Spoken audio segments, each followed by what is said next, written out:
Hindi naman gagandahang balita ito.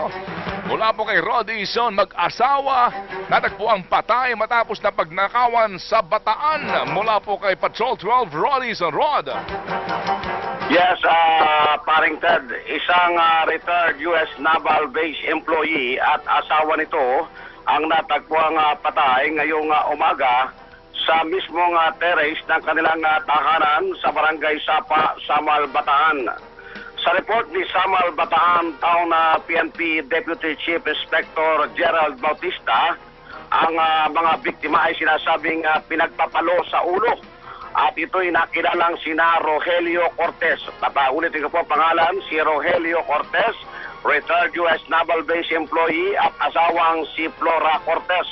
Sa inisyal na report, hinihinalang pinasok ng mga magnanakaw kaninang madaling araw ang tahanan nito bago pinatay ang mag-asawa. Ang tabiano ng mga follow-up report, ito ang Radyo Patrol 12, Rod Ison, ABS-CBN, DZMM.